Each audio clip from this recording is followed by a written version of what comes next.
Unexpected inheritance. Jake Morrison sighed as he stared at the eviction notice taped to his apartment door. Another setback in a long string of disappointments. At 28, he'd hoped to be a successful artist by now, his paintings hanging in galleries across New York City. Instead, he was barely scraping by, working as a barista to pay for art supplies and ramen noodles. Running a hand through his disheveled brown hair, Jake unlocked the door and shuffled inside. His tiny studio apartment was a chaotic mess of half-finished canvases, paint-splattered tarps, and empty coffee cups. He tossed his keys onto a cluttered table, knocking over a stack of unopened bills. "Great," he muttered, bending to gather the scattered envelopes. As he shuffled through them, a cream-colored envelope with elegant script caught his eye. Curious, he tore it open and unfolded the letter inside. "Dear Mr. Morrison, we regret to inform you of the passing of your great-uncle, Artemis J. Morrison. In accordance with his final wishes, you have been named the sole beneficiary of his estate. Your presence is required at our offices to discuss the details of your inheritance. Sincerely, Blackwood and Stern, attorneys at law." Jake read the letter twice, his mind reeling. He'd never even heard of this great-uncle, let alone expected to inherit anything from him. For a moment, hope flickered in his chest. Could this be the break he'd been waiting for? The next morning, Jake found himself standing outside an imposing granite building in downtown Manhattan.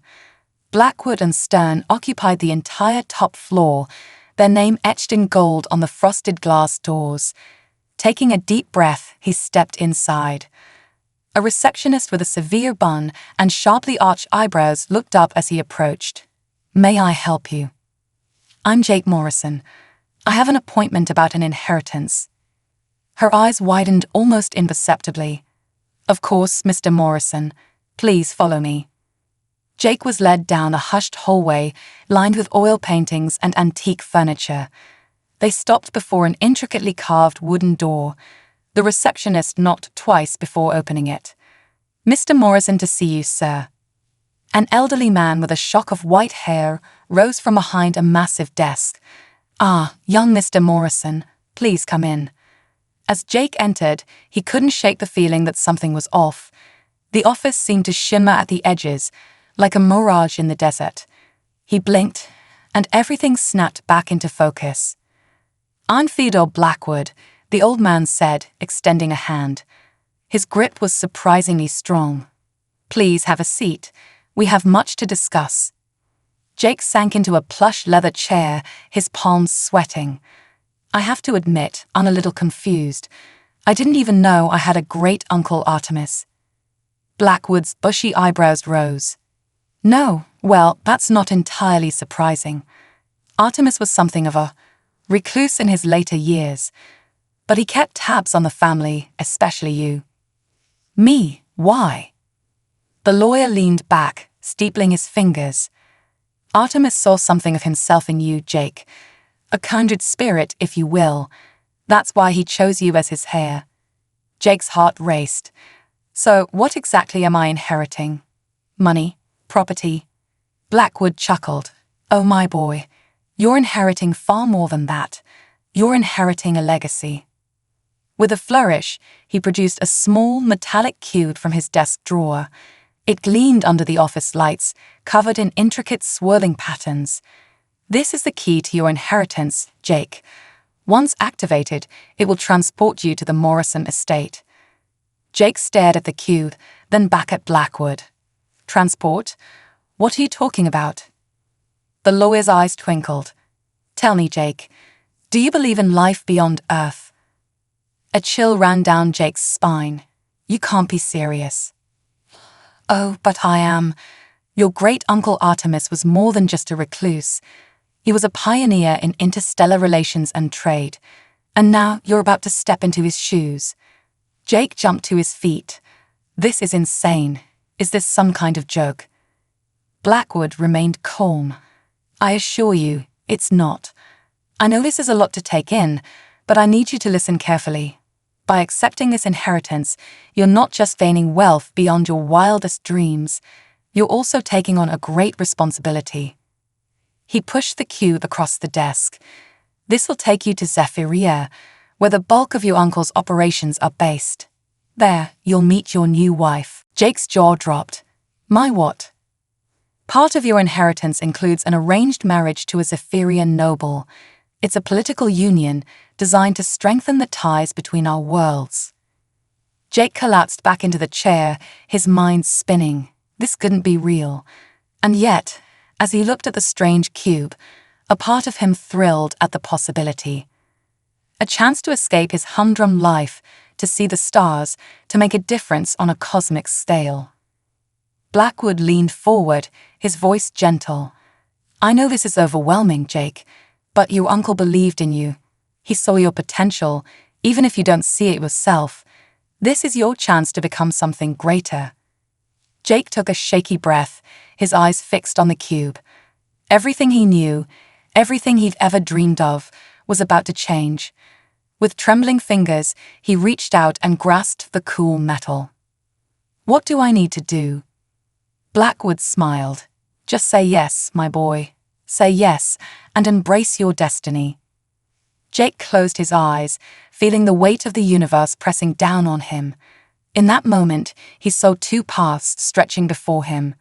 One led back to his tiny apartment, to struggle and obscurity. The other led to the stars, to adventure and purpose. He opened his eyes, determination setting his jaw. Yes, he said firmly, I accept. The cube in his hand began to hum, the patterns swirling faster and faster. A bright light engulfed Jake, and he felt the world dissolve around him. As the lawyer's office faded away, Jake Morrison took his first step into a larger universe, ready to claim his unexpected inheritance and face whatever challenges awaited him among the stars. Journey to the stars. The world rematerialized around Jake in a dizzying swirl of light and color. He stumbled, his legs wobbly, and found himself in what appeared to be the lobby of futuristic spaceport. Sleek, curved walls gleamed with an iridescent sheen, and holographic displays flickered with information in languages he couldn't comprehend. Mr. Morrison? A melodious voice caught his attention. Jake turned to see a tall, willowy being approach. Its skin was a pale lavender, with delicate patterns swirling across its surface. Large, almond-shaped eyes regarded him with curiosity. I am Zalin, your guide. Welcome to the Zephyrian Interstellar Terminal. Jake's mouth opened and closed several times before he found his voice. Thanks. He glanced around, still struggling to process his surroundings. So this is real. I'm actually on another planet. Zolan's expression shifted in what Jake assumed was the alien equivalent of a smile. Not quite yet, Mr. Morrison. We are currently in a transitional space station orbiting Earth.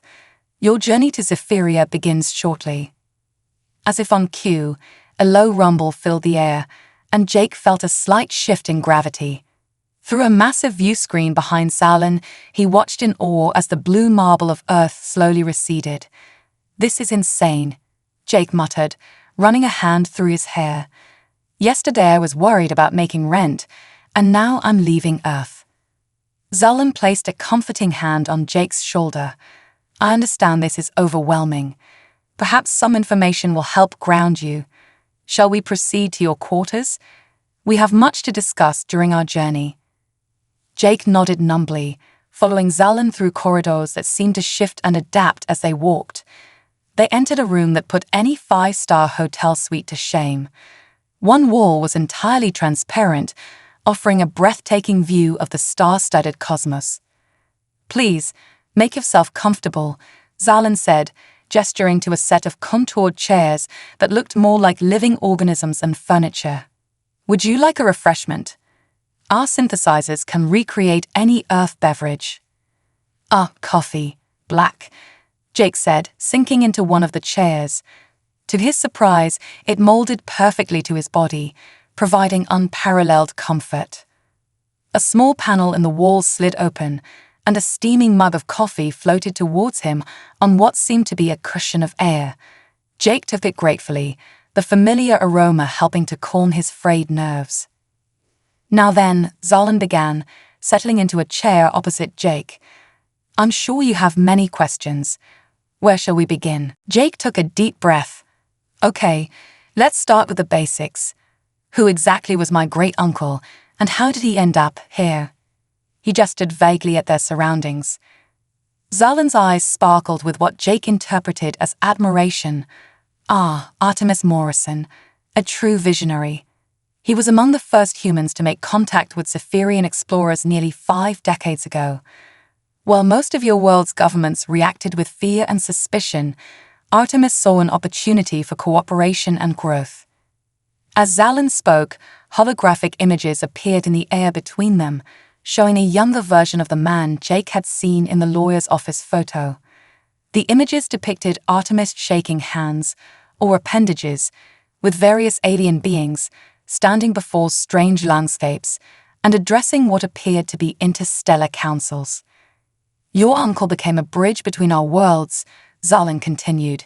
He established trade routes, negotiated treaties, and founded the Cosmic Concordance Corporation, the interstellar trading company you've now inherited. Jake's head spun with the implications. And no one on Earth knows about this. A select few do, mostly high-ranking government officials and a handful of scientists. Your planet is still considered too volatile for full disclosure, but that may change with your help. My help? Jake laughed nervously. I'm just an artist. I don't know the first thing about running a company, let alone an interstellar one. Zalin leaned forward, fixing Jake with an intense gaze.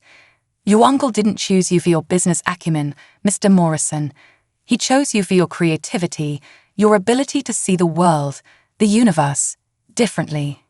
In his final years, Artemis often spoke of the need for fresh perspectives, for someone who could bridge the gap between human ingenuity and alien technology.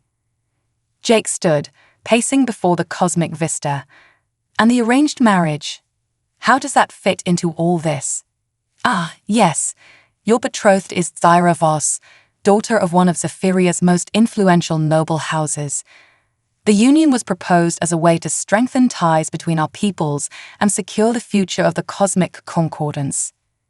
But I've never even met her. How can I be expected to marry someone I don't know, let alone an alien? Zalin rose, moving to stand beside Jake. Marriage customs vary greatly across the galaxy, Mr. Morrison. On Zephyria, political unions are common and respected. However, I assure you that Axira is entering into this arrangement of her own free will. She is intrigued by the idea of a human partner. Jake turned to face his alien guide. And what if I refuse? What if I decide this is all too much and want to go back to Earth? For the first time, Zalin's serene demeanor faltered. That would be most unfortunate. Your uncle's enemies, those who oppose cooperation between our worlds, have been held at bay by the strength of the Morrison name and the political alliances he forged. If you were to reject your inheritance, it could destabilize the delicate balance we've achieved. The weight of responsibility settled on Jake's shoulders like a physical burden. He thought of his life on Earth, the struggling artist, living paycheck to paycheck, his dreams slowly fading. Then he looked out at the stars, each one a potential adventure, a chance to make a real difference. I don't have much of a choice, do I? Jake said softly. Zalin placed a comforting hand on his shoulder. There is always a choice, Mr. Morrison, but great destinies often come disguised as impossible challenges. Your uncle believed you had the strength to face this one. Jake took a deep breath, squaring his shoulders. All right then, I guess I'd better start learning. Tell me everything I need to know about Zephyria, the company, and my future wife. As the starship hurtled through the cosmos, Jake immersed himself in a crash course on interstellar politics, alien cultures, and the intricacies of running a multi-planet corporation. Holograms filled the room, displaying star charts, trade agreements, and dossiers on key figures he'd need to know. Hours blended into days as Jake absorbed more information than he thought possible. He learned of the various alien races that made up the galactic community, each with their own unique biologies, cultures, and technologies. He studied the history of human-Zephyrian relations, marveling at how his uncle had shaped the course of secret interstellar diplomacy. As they approached Zephyria, Zalin brought up a holographic image of a striking alien woman. Her skin was a deep blue, with patterns of bioluminescent markings that seemed to pulse with an inner light. Iridescent scales covered her temples and ran down her neck, catching the light like tiny prisms. Her eyes, a swirling mix of silver and violet, gazed out of the image with an intensity that made Jake's breath catch. "This is Syra Voss, your betrothed," Zalin said softly. Jake stared at the image, a mix of emotions swirling in his chest: fear, curiosity, and something he couldn't quite name. "She's beautiful," he managed to say. Zalin nodded approvingly. Flura is known for her intelligence and diplomatic skills. She has been instrumental in maintaining peace between some of our more volatile trading partners. As Jake continued to gaze at Syra's image, a notification chimed softly. Zolan's expression brightened. "Ah, perfect timing. We're beginning our approach to Zephyria. Would you care to watch our descent from the observation deck?" Jake nodded eagerly, following Zalin to a large, dome-shaped room at the top of the ship. As they entered, the dome turned transparent, offering a panoramic view of space. A planet swam into view, growing larger with each passing moment. Zephyria was a breathtaking sight, swirling bands of blue, green, and purple wrapped around its surface, punctuated by glittering points of light that Jake realized must be cities. As they breached the atmosphere, Jake gasped. Towering spires of crystal and metal reached towards the sky, connected by graceful arches that defied Earth's laws of physics. Flying vehicles zipped between the structures in intricate, dance-like patterns. And everywhere there was light, not harsh or artificial, but a soft, omnipresent glow that seemed to emanate from the very air itself. "Welcome to Zephyria, Mr. Morrison," Zalin said, pride evident in their voice. "Your new home." The ship glided towards a landing platform extending from one of the tallest structures. As they touched down, Jake saw a group of figures waiting to greet them. His heart raced as he recognized one of them from the holographic image. Syra Voss stood at the forefront, her luminescent patterns pulsing in what Jake somehow knew was a gesture of welcome. Their eyes met through the view screen, and in that moment, Jake felt the last of his doubts fade away. Whatever challenges lay ahead, whatever cosmic intrigues or interstellar crises he might face, Jake knew that this was where he was meant to be. With a deep breath, he straightened his shoulders and prepared to step out into his new life among the stars. Culture shock. The moment Jake stepped off the ship, his senses were overwhelmed. The air on Zephyria was different, crisp and sweet, with an undercurrent of something he couldn't quite place. Gravity felt slightly off, making each step feel like a small leap, but it was the visual spectacle that truly took his breath away. Up close, the crystal spires seemed alive, pulsing with an inner light that shifted in mesmerizing patterns. The sky above was a tapestry of soft purples and blues, punctuated by two moons, one a pale green, the other a burnished gold. Flying vehicles of all shapes and sizes wove between the buildings in a breathtaking aerial ballet. "Magnificent, isn't it?" A melodious voice drew Jake's attention back to the welcoming party. Syra Voss stood before him, even more striking in person than in her hologram. Her bioluminescent patterns rippled in what Jake hoped was a friendly greeting. "It's incredible," Jake managed, suddenly acutely aware of how out of place he must look in his Earth clothes. "I'm Jake Morrison. It's nice to meet you." Katara's lips curved in what he assumed was a smile. "The pleasure is mine, Jake Morrison. Welcome to Zephyria." She extended a hand, similar to a human's, but with an extra joint in each finger, in a gesture that was both alien and familiar. Jake took her hand, marveling at the smooth, cool texture of her skin. A small jolt, like static electricity but somehow more, passed between them at the contact. Katara's eyes widened slightly, suggesting she'd have felt it too. "Come," she said, recovering quickly. There is much to show you, and I'm sure you have many questions." As they moved through the city, Jake felt like Alice stepping through the looking glass. Everything was familiar enough to be recognizable, yet different enough to be disconcerting. What he had thought roads were actually anti-gravity lanes, with vehicles and even pedestrians gliding effortlessly above the ground. "This is the central nexus," HFY explained as they entered a vast open plaza. "The heart of our government and the headquarters of the Cosmic Concordance Corporation." Jake gaped at the structure before them. It was a massive floating sphere, its surface a constantly shifting mosaic of light and color. Streams of data flowed visibly across its exterior, while flying platforms ferried people to and from various entry points. "That's where I'll be working?" Jake asked, a mix of awe and trepidation in his voice. HFY nodded. "Indeed, but don't worry, you won't be thrown to the Vasporites immediately. You have much to learn before you take on your full responsibilities." As if on cue, a holographic display materialized before them, showing a schedule packed with lessons on everything from Zephyrian etiquette to interstellar economics. "We've prepared an intensive orientation program for you," HFY continued. "I'll be overseeing your education personally, along with a team of experts in various fields." Jake's head spun as he scanned the schedule. "This is a lot. I'm not sure I'm cut out for all this. I mean, yesterday I was just a struggling artist, and now I'm supposed to run an interstellar corporation." HFY's expression softened. "Your uncle spoke often of your potential, Jake. He saw in you a creativity and adaptability that he believed would be crucial in the coming years. The galaxy is changing, and we need fresh perspectives to navigate the challenges ahead." As they continued their tour, Jake was introduced to a dizzying array of alien species, each more fantastical than the last. There were the Volthorians, floating gas-based entities that communicated through color shifts and pheromones. The Crix, insectoid beings with a hive mind and unparalleled skill in quantum computing.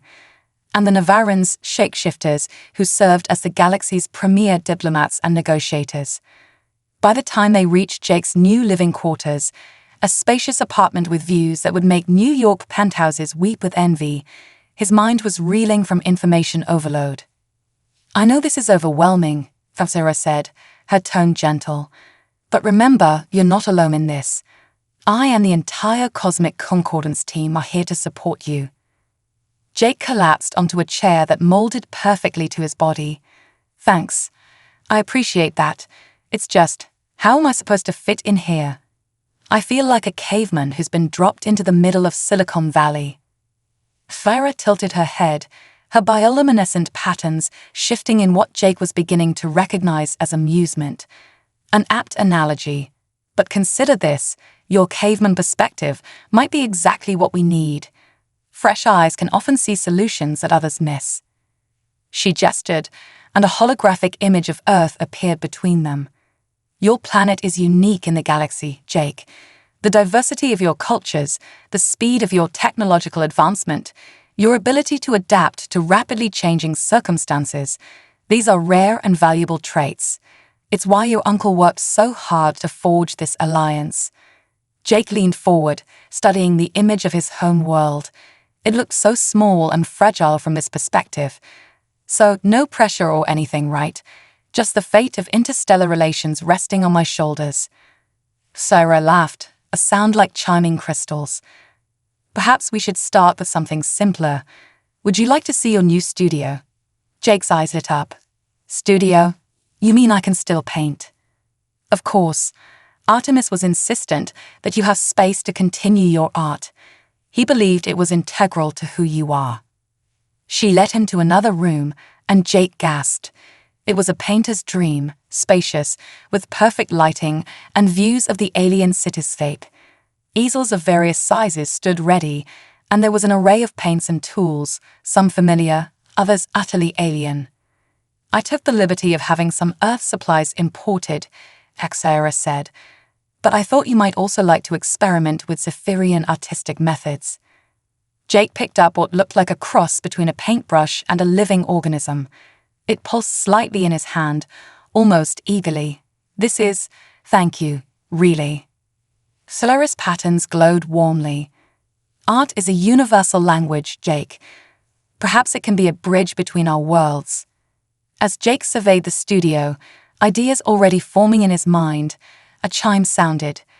Vaxura's expression turned serious. "Ah, it's time.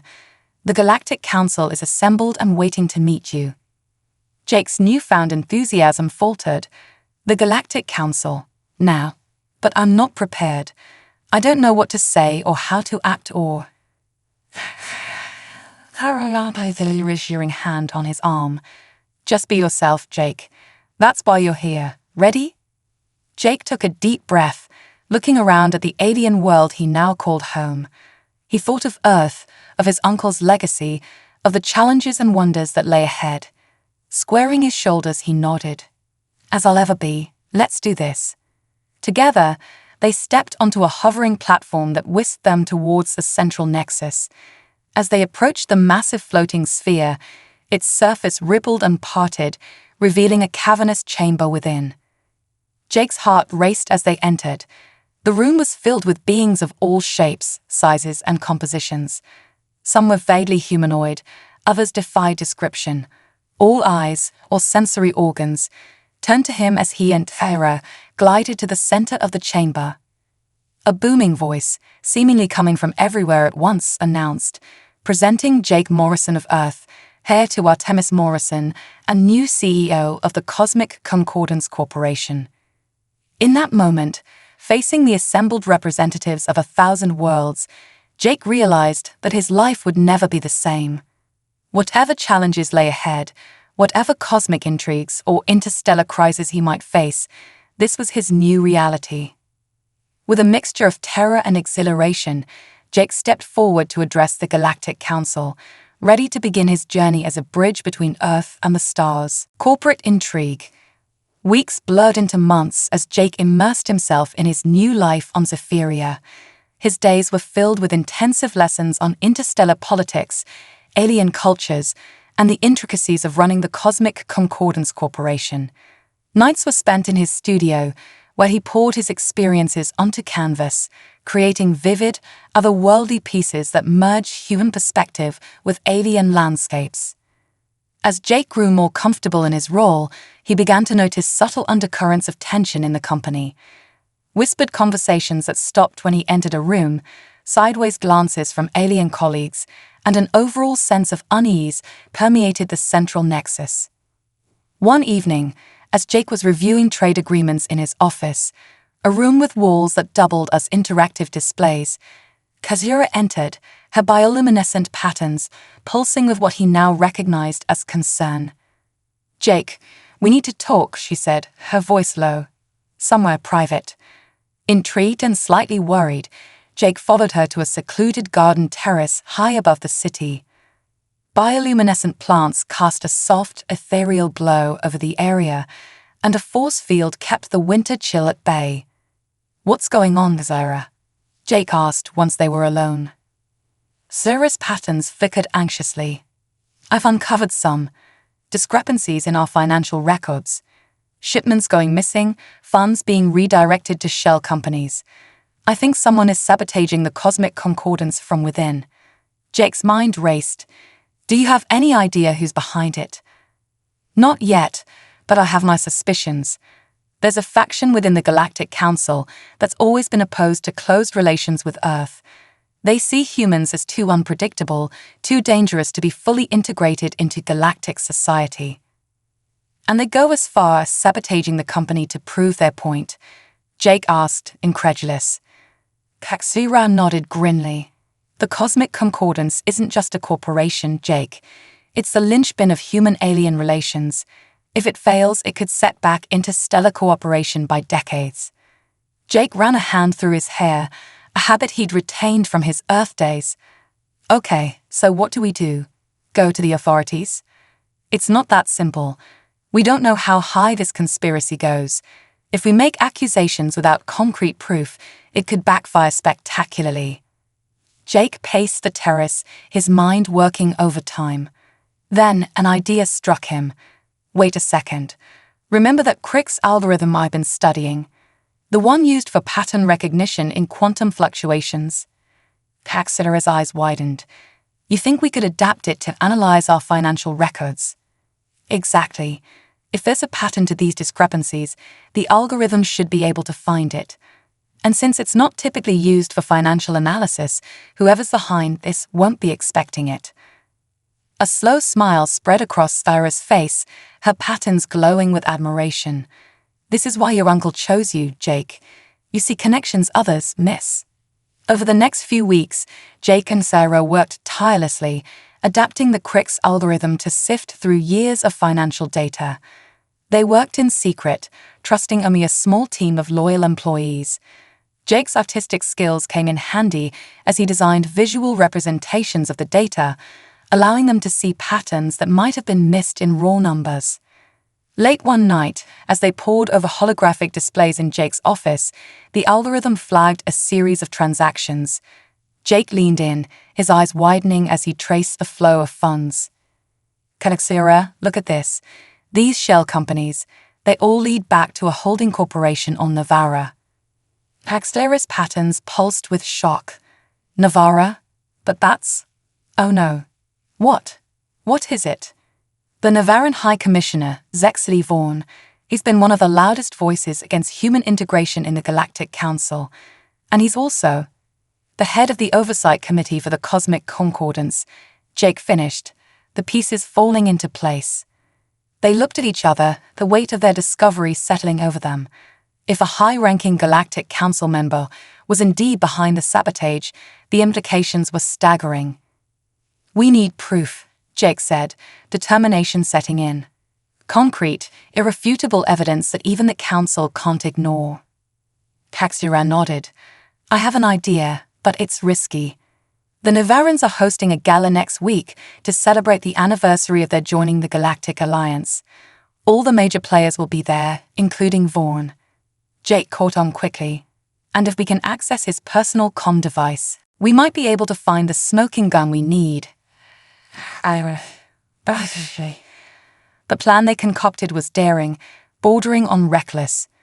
Jake would attend the gala as the face of the Cosmic Concordance, keeping Vaughn distracted. Meanwhile, Caxera would use her shape-shifting abilities, a trait she'd inherited from her Navarran grandmother, to infiltrate Vaughn's private quarters and access his personal files. As the night of the gala arrived, Jake found himself standing before a mirror, adjusting the collar of his formal attire, a shimmering garment that seemed to change color with his movements. Thyra entered, her own form already beginning to shift into a nondescript Navarran servant. Remember, she said, her voice deepening as her transformation progressed, keep Vaughn engaged. The longer you can hold his attention, the better chance I have of finding what we need. Jake nodded, trying to quell the butterflies in his stomach. Be careful in there. If you're caught. Silara's partially transformed face softened. She reached out, squeezing his hand gently. I will be. You be careful too. Vaughn is as dangerous as he is cunning. As they made their way to the gala, held in a floating palace that put even Zephiria's grandest structures to shame, Jake couldn't help but marvel at how far he'd come. From a struggling artist in New York to a key player in an interstellar corporate espionage plot, life had certainly taken an unexpected turn. The gala was a whirlwind of alien dignitaries, exotic delicacies, and music that seemed to defy the laws of physics. Jake circulated the room, shaking hands, and various other appendages, making small talk and keeping one eye out for his target. He spotted Vaughn holding court near a floating sculpture of what appeared to be living light.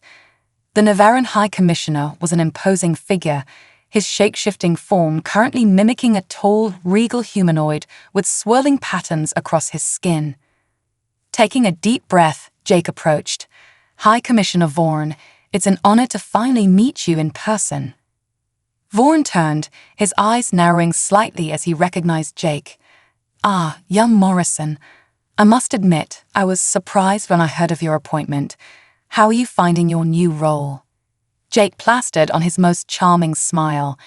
It's been an incredible experience. In fact, I was hoping to discuss some new initiatives with you. I believe there's untapped potential in human-Navaran cooperation. As Jake launched into an impassioned and largely improvised pitch about joint ventures and cultural exchange programs, he saw Xyra, in her servant disguise, slipping away towards the private quarters. Now he just had to keep Voron's attention for as long as possible. The minutes ticked by like hours as Jake fielded probing questions from Voron and other curious dignitaries. He drew on every scrap of knowledge he'd accumulated over the past months, spinning visions of a future where humans and aliens worked side by side for the betterment of the galaxy. Just as Jake was beginning to worry, how long could it possibly take to hack an alien computer? He felt a subtle vibration from the communication device hidden in his collar. The signal from Xyra. She had what they needed. Excusing himself from the conversation, Jake made his way to the pre-arranged meeting point, a quiet balcony overlooking the glittering expanse of the Navaran capital. Xyra was already there, back in her Zephyrian form, her expression grim. "Did you find it?" Jake asked, his heart racing. Tira nodded, producing a small data crystal. "It's all here. Financial records, communications, even plans for future sabotage." Voron wasn't just trying to undermine the cosmic concordance. He was planning to frame you for its failure, discrediting humans in the eyes of the galactic community. Jake's blood ran cold. "We need to get this to the Council immediately." But as they turned to leave, they found their path blocked. High Commissioner Voron stood in the doorway, flanked by two burly guards. "I must commend you on your investigative skills," Voron said, his voice dripping with cold amusement. "It's almost a shame to have to eliminate such a promising young talent." Jake's mind raced. They were cornered, outnumbered, and Voron's guards were undoubtedly armed. But as he glanced at Xyra, seeing the determination in her eyes, he knew they couldn't give up. Too much was at stake. In that moment, facing down an alien conspiracy that threatened everything his uncle had worked for, Jake Morrison realized that he had finally found his purpose. With Xyra by his side and the fate of human-alien relations hanging in the balance, he prepared to make his stand. The fate of two worlds now rested on what would happen in the next few moments on this Navaran balcony. Diplomatic crisis. The standoff on the Navaran balcony lasted only moments, but to Jake, it felt like an eternity. His mind raced, searching for a way out of their predicament. Suddenly, inspiration struck, born from an unlikely mix of his artistic background and his crash course in alien technologies. "You know, Voron," Jake said, his voice steadier than he felt, "for a shapeshifter, you're remarkably predictable." Confusion flickered across Voron's face. "What are you babbling about, human?" Jake grinned, tapping a hidden control on his color-shifting formal wear. The garment blazed to life, emitting a kaleidoscope of rapidly changing colors and patterns. To the Navaran's shape-shifting eyes, hypersensitive to visual input, the effect was overwhelming. Voron and his guards staggered back, momentarily disoriented. It was all the opening Xyra needed. With lightning speed, she shifted into a gaseous form, enveloping their attackers in a disorienting fog. "Run!" she shouted, her voice echoing strangely in her gaseous state. Jake didn't need to be told twice. They raced through the gala, causing a commotion as they went.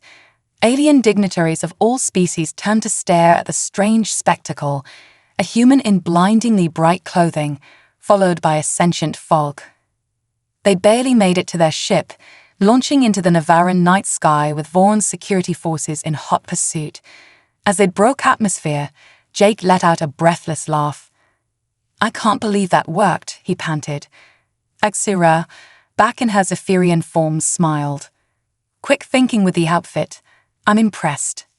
"Yeah, well, when you've had to distract angry landlords and dodge debt collectors, you pick up a few tricks," Jake quipped. Their moment of relief was short-lived. As they approached the first jump point that would take them back to Zephyria, alarms blared throughout the ship. "We're being hailed," Phaedra said, her expression grim. "It's a Galactic Council peacekeeping force. They're ordering us to stand down." Jake's heart sank. Voron must have contacted them, accused us of theft or espionage. What do we do? Thyra asked, her hand hovering over the ship's controls. Jake took a deep breath, squaring his shoulders. We comply, we have the evidence. Now we just need to make them listen. The next few hours were a blur of accusations, interrogations, and tense negotiations. Jake and Sarah found themselves in the heart of the Galactic Council's peacekeeping station, facing a panel of stern-faced representatives from various species. Mr. Morrison, a Volthorian member of the council, said, its gas-based form swirling with agitation, you stand accused of corporate espionage, theft of classified information, and actions detrimental to galactic peace. How do you plead? Jake stepped forward, his voice clear and confident. Members of the council, I plead not guilty. More than that, I come before you with evidence of a conspiracy that threatens not just the cosmic concordance, but the very foundation of human-alien relations. A murmur ran through the assembled council members. Jake nodded to Sarah, who presented the data crystal they'd obtained from Voron's quarters. This contains proof that High Commissioner Voron has been systematically sabotaging the cosmic concordance with the intent of framing humanity for its failure, Jake continued. The next several hours were spent reviewing the evidence. Financial records were scrutinized, communications analyzed, and plans for future sabotage examined. As the depth of Voron's conspiracy became clear, the mood in the chamber shifted from skepticism to shock. But just as it seemed they were making headway, an aide burst into the chamber, their faces pale with worry. Councillors, the aide gasped, we're receiving reports of a massive buildup of Navaran forces near the Zephyrian border. They're claiming that Zephyria has launched an unprovoked attack on Navaran interests. The chamber erupted into chaos. Jake and Sarah exchanged horrified glances. Voron wasn't just trying to discredit them, he was pushing for open conflict. We need to contact Earth immediately, Jake said, his mind racing. If they hear about this from the wrong sources, it could lead to a full-scale war. The head councillor, a statuesque being made of living crystal, nodded gravely. Agreed. Mr. Morrison, as the highest-ranking human representative present, we ask that you make this communication. Jake swallowed hard, nodding. This was it, the moment that could determine the fate of human-alien relations for generations to come. As a communication link to Earth was established, Jake found himself face-to-face with a panel of grim-faced human officials. He recognized some of them from his briefings, top military brass, diplomats, even the Secretary General of the United Nations. Mr. Morrison, the Secretary General began, her voice tense. We're receiving alarming reports from our deep space monitoring stations. Can you explain what's happening out there? Jake took a deep breath, choosing his words carefully. Madam Secretary General, distinguished representatives of Earth, I come before you with grave news, but also with hope.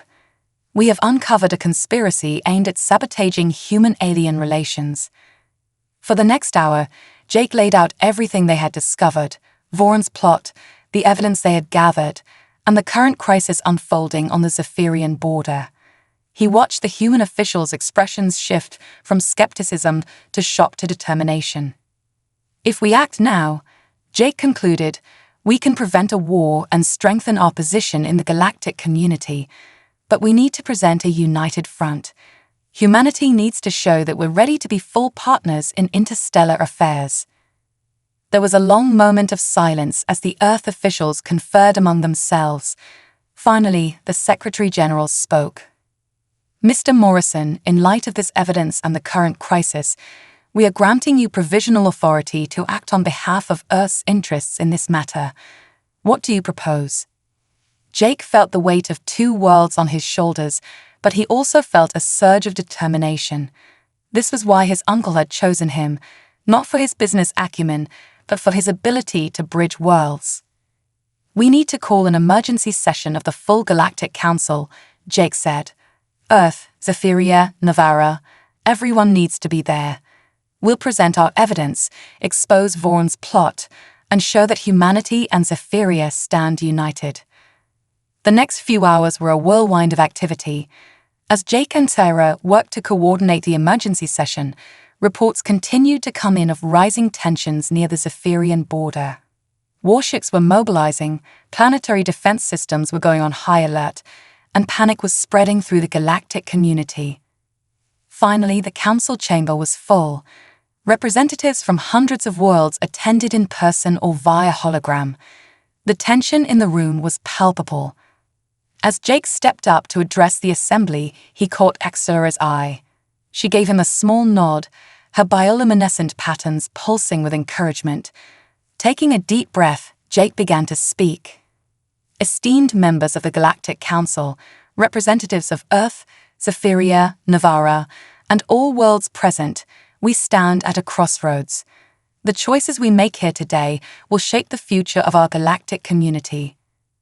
As Jake presented that evidence and made his case for unity and cooperation, he could see the mood in the chamber shifting.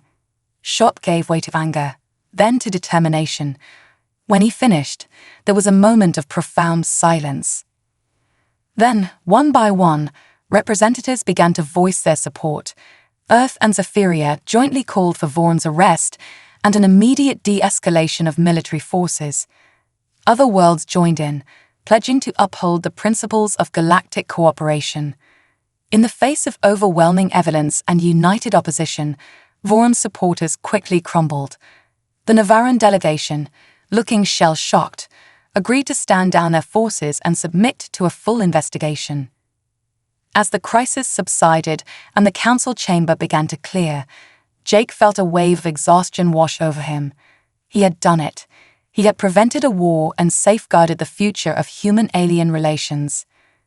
Sarah approached, her patterns glowing with pride and something else, a warmth that made Jake's heart skip a beat.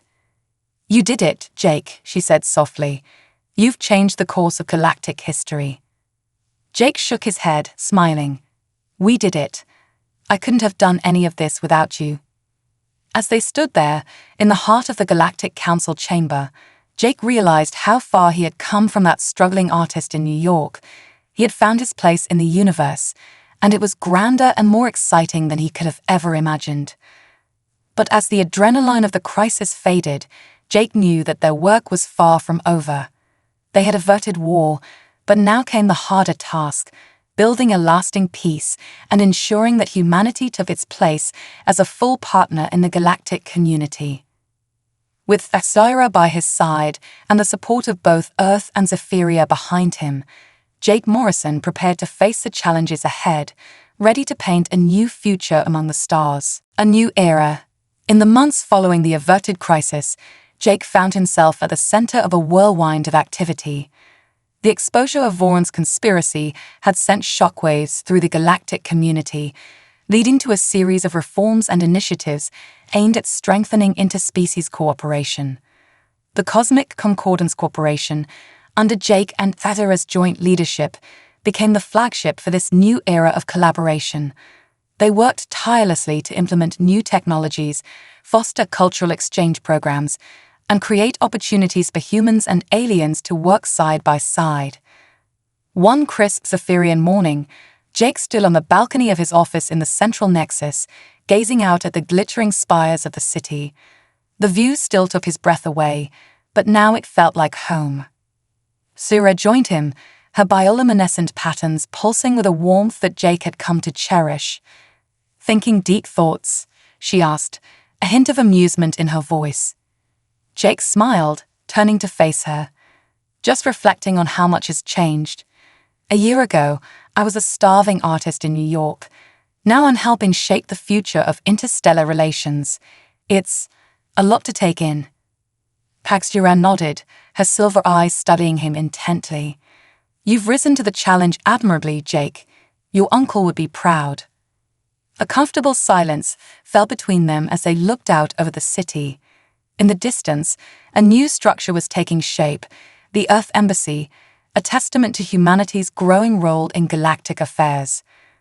"We've got a busy day ahead," Axura said finally. "The human delegation arrives in a few hours, and then we have the art exhibition opening tonight." Jake's eyes lit up at the mention of the exhibition. It had been his idea, a showcase of artwork from across the galaxy, including several of his own pieces inspired by his journey from Earth to Zephyria. "I still can't believe we pulled that off," Jake said. "An intergalactic art show. It's like something out of a dream." Slayer's patterns flickered with amusement. "Well, you are uniquely qualified to bridge the artistic gap between worlds. Though I'm still not sure I understand your fascination with that Earth beverage. What was it called? Coffee." Jake laughed. "Hey, don't knock it till you've tried it. I'm telling you, once we introduce coffee to the galactic market, it'll revolutionize interstellar trade." Their banter was interrupted by a soft chime. A holographic display materialized, showing the approach of a sleek spacecraft entering Zephyria's atmosphere. "That's them," Jake said, straightening his posture. "The first official human diplomatic delegation to Zephyria, ready to make some history." Teller's hand found his, giving it a gentle squeeze. "With you, always." The next few hours were a blur of formal greetings, tours, and negotiations. Jake watched with pride as the human diplomats, initially wide-eyed with wonder, quickly adapted to their alien surroundings. They asked insightful questions, offered thoughtful proposals, and generally comported themselves with a dignity that made Jake proud to be human. As the day wore on, Jake found moments to pull aside key members of the delegation, sharing insights and building personal connections. He was no longer just a businessman or a diplomat. He had become a bridge, helping both sides understand each other better. That evening, the grand exhibition hall of the Central Nexus was abuzz with excitement. Aliens and humans mingled, discussing the artworks on display with animated gestures and translator-assisted conversations. Jake's own paintings, a vibrant fusion of Earth techniques and alien themes, drew particular attention. As Jake circulated through the crowd, he overheard snippets of conversation that filled him with hope. "The human's use of color is fascinating. I never realized Earth art could be so complex. This piece reminds me of the nebulae in the Andromeda sector." He caught sight of Syra across the room, deep in conversation with the UN Secretary General. Their eyes met briefly, and Syra's patterns pulsed in a way that Jake now recognized as pride and affection. Suddenly, a hush fell over the crowd. Jake turned to see the Galactic Council's head diplomat, the crystalline being known as Jorax, approaching him. "Jake Morrison," Jorax's voice resonated, "your efforts have not gone unnoticed. The Council has been most impressed with the strides made in human-alien relations under your guidance." Jake bowed slightly, a gesture he'd learned was respected across many cultures. "Thank you, Counselor. But the credit belongs to many, my team, the human diplomats, and all those who believe in the power of cooperation." Jorax's crystalline form shimmered, an indication of approval. "Indeed, and it is in that spirit that I come to you with a proposal. The Council believes it is time for Earth to have a more official role in galactic affairs." Jake's heart raced. "What exactly are you suggesting?" "We would like to formally invite Earth to join the Galactic Council as a full member world." The words hung in the air, their implications staggering. Full membership would give humanity a voice in shaping galactic policy, access to advanced technologies, and protection under interstellar law. Jake's mind whirled with the possibilities. He glanced at Tagura, who had made her way to his side. Her subtle nod confirmed that this was real and monumental. "Counselor," Jake said, his voice steady despite his inner turmoil, "I am honored by this offer. But as you know, I cannot make this decision alone. It must be presented to Earth's governments and people for consideration." Jorax inclined their crystalline head. "Of course, we will expect nothing less. Consider this the beginning of the formal invitation process. We look forward to Earth's response." As Jorax moved away, Jake felt the weight of the moment settle on him. This was why his uncle had chosen him, not just to run a company, but to help guide humanity into a new age of interstellar cooperation. Sarah's hand found his, her touch grounding him. "You've done it, Jake," she said softly. "You've opened the door for humanity to truly join the galactic community." Jake squeezed her hand, overwhelmed with emotion. "We've done it," he corrected. "I couldn't have achieved any of this without you." As they stood there, surrounded by the fruits of their labor, the art, the mingling diplomats, the promise of a brighter future, Jake felt a sense of completion. He had found his place in the universe, bridging worlds through art, diplomacy, and sheer human determination. The struggling artist from New York was gone, replaced by a man who could navigate alien cultures as easily as he could blend colors on a canvas. And at his side was Thyra, no longer just a political match, but a true partner in every sense. "So," Thyra said, a mischievous glint in her silver eyes, "what's our next grand adventure?" Jake grinned, pulling her close. "Oh, I have a few ideas. For starters, I still need to introduce you to the wonders of pizza." Sarah's bioluminescent patterns danced with laughter. "Always with the Earth foods. Very well, but then we're taking that vacation to the crystal moons of Althara Prime you promised." As they laughed together, making plans for a future that spanned galaxies, Jake knew that this was just the beginning. Humanity's journey among the stars was only just beginning, and he was honored to help guide the way. The exhibition hall buzzed with life around them, humans and aliens coming together, sharing ideas, building bonds. It was a microcosm of the future Jake envisioned, a future where the boundaries between worlds blurred and the universe became a canvas for cooperation and shared discovery. As the twin moons of Zephyria rose in the alien sky, casting their soft light over the glittering city, Jake Morrison, once a struggling artist, now a bridge between worlds, raised a glass with his alien wife to toast the dawn of a new era. The future, vast and bright as the star-studded cosmos above, beckoned with infinite possibilities, and Jake was ready to paint that future in colors the universe had never seen before.